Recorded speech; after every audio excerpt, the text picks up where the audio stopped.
Un momento, tenemos un mensaje del coautor de este contenido. Nos comparte una nota, quiere dar las gracias. Muy importante, en la descripción hay una lista de enlaces recomendados. Y ahora sí, continuamos con la explicación. Hola, hoy vamos a meternos de lleno en el universo de GraphQL con Python.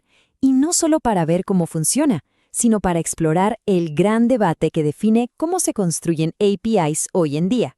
El enfoque Code First versus el Schema First. Así que, arranquemos.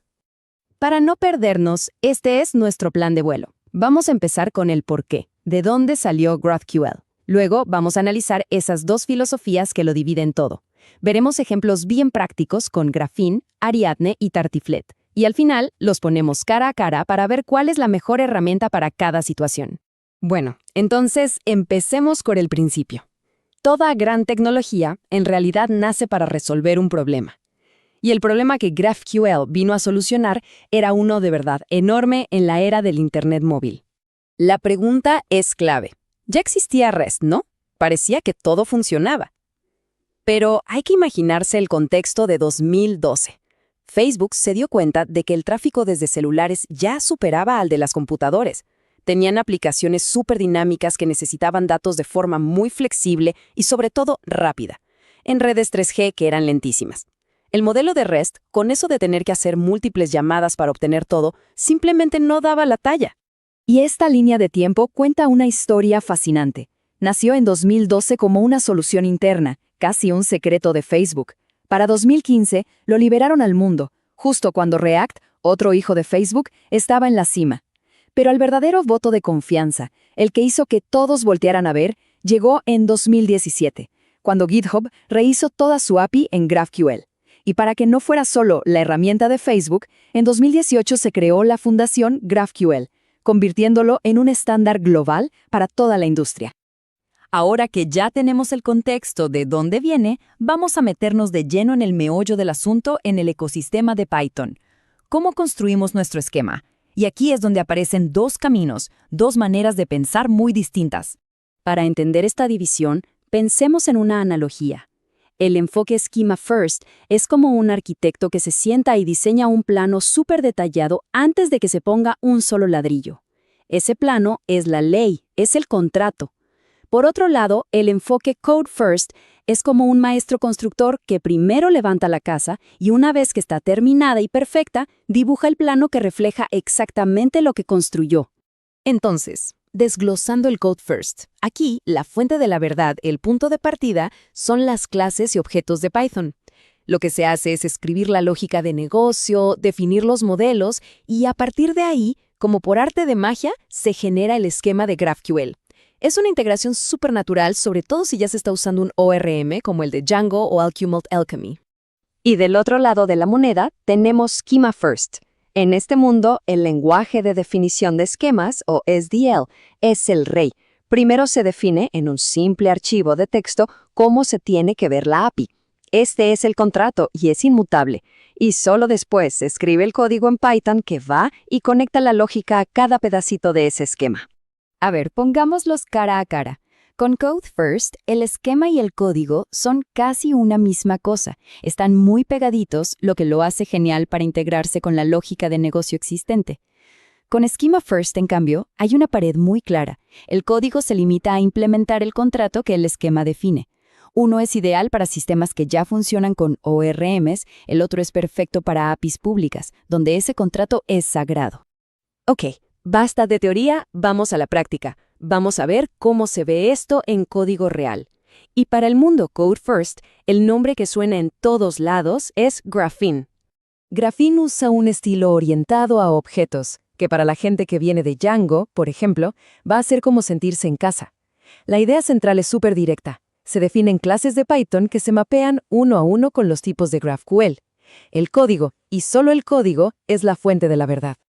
Y el código lo deja clarísimo. Veamos esta clase Post. Al heredar de Graphene.ObjectType es como si le dijéramos, oye, Graphene, esta clase es un tipo de GraphQL.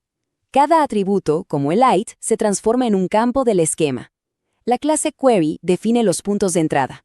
Y aquí está la clave, la definición del tipo y la lógica para obtener los datos, todo junto en el mismo lugar. Entonces, ¿cuál es el balance? Graphen es una maravilla cuando ya se tiene un ORM, porque se integra de forma supernatural. No hay magia por detrás, todo es muy explícito. Pero claro, esa claridad a veces tiene un costo. El código se puede volver un poco repetitivo, y al tener todo mezclado, esquema y lógica, los archivos pueden crecer y volverse más difíciles de manejar con el tiempo. Bien, ahora demos vuelta a la página. Pasemos al mundo Schema First, el mundo del arquitecto y su plano. Y acá tenemos dos jugadores muy interesantes, Ariadne y Tartiflette. Empecemos con Ariadne. Si buscamos elegancia y minimalismo, Ariadne es la respuesta. Aquí no hay discusión, el SDL es la ley, es el centro de su universo, y esto obliga a mantener una separación de responsabilidades impecable. Y miren qué limpio se ve esto en el código. Primero, se define el esquema completo en un simple string de texto usando GQL. Luego viene la magia de los decoradores. Se tiene una función de Python normalita y con esa línea que dice @query.field, ¡pum!, se la conecta directamente a una parte del esquema. Es una manera de verdad muy elegante de hacerlo. La gran ventaja aquí es esa separación tan limpia. El equipo de frontend puede tomar ese archivo SDL y empezar a trabajar sin necesitar el backend. Es un contrato perfecto. El pero es que esa conexión a través de decoradores puede sentirse un poco mágica al principio. Y claro, exige disciplina para mantener el esquema y las funciones que lo resuelven siempre sincronizados. Y ahora, el otro peso pesado del Schema First, Tartiflette. Si Ariadne es elegancia, Tartiflette es pura potencia. Su obsesión es una sola cosa, el rendimiento. Nació y vive para el mundo asíncrono de Python, usando Async.io para manejar cargas de trabajo enormes. El punto de partida es el mismo que con Ariadne, el SDL, pero hay un par de diferencias importantes. Primero, el decorador @resolver conecta la función usando un string, una cadena de texto. Y segundo, que es fundamental, la palabra async no es opcional, es obligatoria. Con Tartiflette, o se trabaja en asíncrono o no se trabaja. Su punto fuerte es, sin duda, la velocidad. Es una bestia en rendimiento gracias a su motor asíncrono. Pero todo ese poder exige algo a cambio. Hay que dominar Asyncio, y su curva de aprendizaje puede ser un poco más empinada. Además, su ecosistema, aunque muy potente, quizá no es tan grande como el de sus competidores.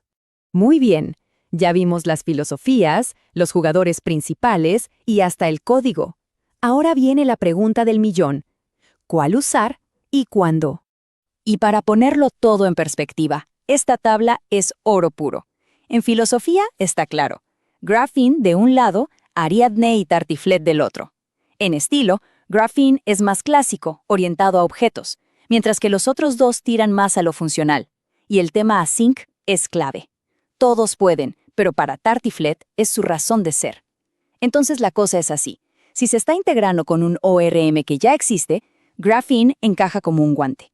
Si se arranca un proyecto de cero, sobre todo una API pública, la limpieza de Ariadne es muy atractiva. Y si la necesidad es velocidad, velocidad y más velocidad, pues Tartiflette es el motor a elegir. Al final del día, como se ve, no hay una bala de plata. No existe una respuesta correcta para todos. La elección va a depender del proyecto, del equipo, de las prioridades. Así que la pregunta que queda flotando es, para la próxima API que se construya, ¿cuál será la filosofía elegida? ¿La del constructor que crea a partir del código o la del arquitecto que diseña un plano perfecto primero? ¿Quieren seguir la conversación? Aquí les muestro cómo se puede participar. Y ahora que terminamos, la pregunta es, ¿qué sigue? Vamos a verlo. Son 3 pasos bien sencillos para sumarse a esta comunidad. Lo primero, suscribirse. Así no se pierden nada de lo que viene. Segundo, la interacción. La opinión de todos es súper valiosa para nosotros. Un me gusta o no me gusta nos dice muchísimo sobre qué funciona. Y la crítica constructiva es clave. Así es como mejoramos, todos juntos. Y tercero, dense una vuelta por la descripción para encontrar más detalles. Ahí hay enlaces y recursos muy buenos recomendados por el coautor. Ahora la decisión es suya. ¿Cuál será el primer paso?